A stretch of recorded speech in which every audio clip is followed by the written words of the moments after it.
Hello, welcome back to another episode of On Jaws. This is the famous "you're gonna need a bigger boat" scene, so I'm really excited to, just dive into that. Here we go. You heard him, slow ahead.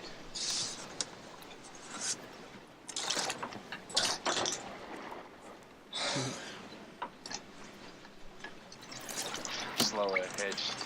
I can go slow ahead. Come on down and chum some of this shit.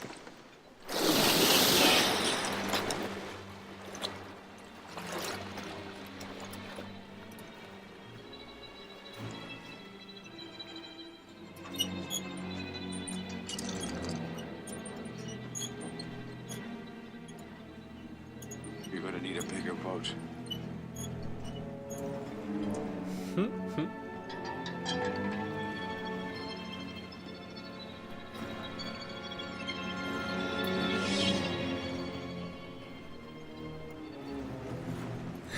There he is. Shut off that engine! Don't you just love this boat? Like, the three of them. Classic movie. I mean, it's like an icon. It's amazing.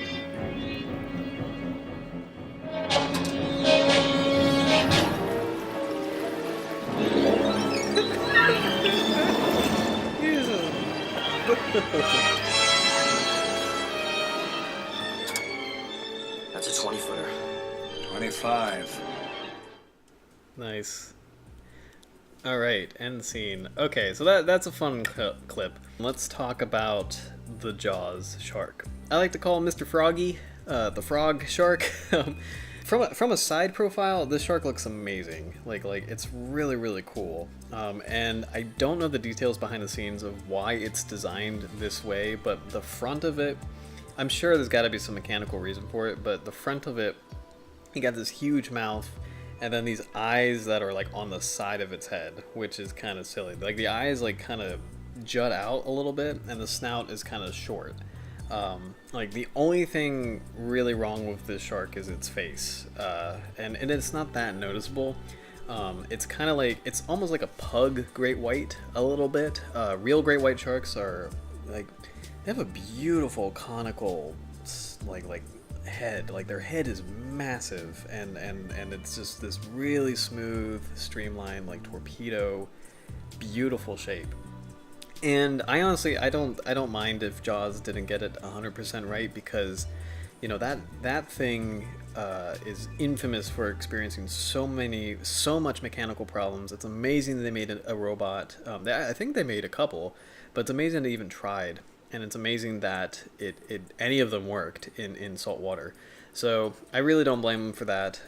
I was laughing earlier because I don't know if I'm biased because I know this is a machine, but it's just, that shark was straight.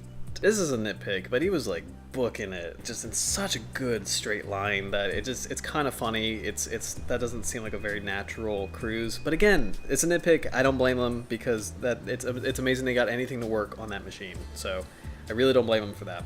Now the bigger question is, do great whites get that big? And the answer is maybe, but what's interesting and what's happening now is that every year that goes by, it's going to be less and less likely to see that big great white.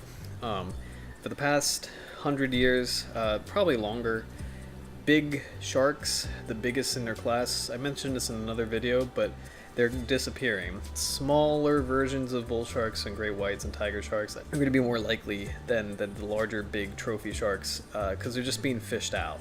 It's becoming harder and harder for a shark to attain that size. It's still possible, but it's just really hard for them to be that large, to be like a large coastal shark and avoid all the fishing, like either recreational fishing or just commercial fishing, and not even for sharks. If fishermen are going after tuna and swordfish and stuff, and the sharks like the same bait, they'll be on the hook, like long lines, gill nets.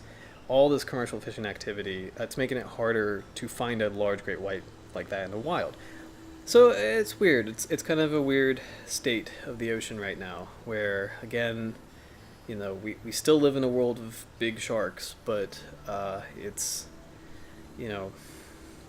harder for them. It's harder for them to get that big.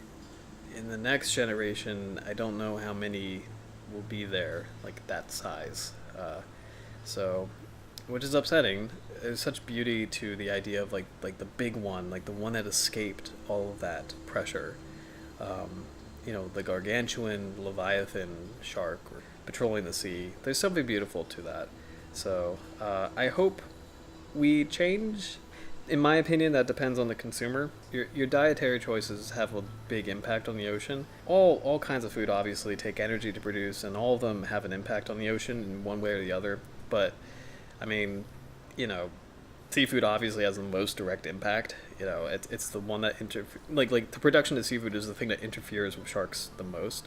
And obviously, that's a controversial thing for me to say because everything is connected. So if you change your diet, and if you change your diet a little bit and buy less seafood, it doesn't only help the ocean, but it also does have a negative impact on people who depend on seafood as a livelihood. So fishing, fishermen, that whole economy and that culture, it's complicated. Everything is connected. So I'm not saying there's a right or wrong. I'm just saying cause and effect. Consumers drive the market, and in this country, the market is really what's kind of killing the sharks. Not intentional, but bycatch. In my opinion, it's bycatch is the biggest threat in the United States to sharks. It's again fishermen going after commercial fish that people want on their plate, and the ways that they do it, and there's no other way to do it. But like the long line, the bottom trawl, all that stuff. Like, it's going to have an impact. It's going to hit the sharks also, even though nobody wants the sharks. So, anyway, I would like to hear your opinions. Please be respectful, because obviously this is a controversial issue. I have seen so many horrible comments on other videos about the issue of to seafood or not to seafood. Again, it's not right to think about it like it's right or wrong.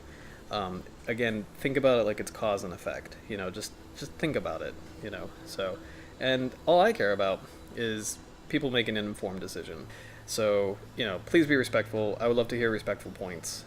Overall, fun clip, famous line. Thanks so much for watching, and we'll move on to clip number 5. See you soon.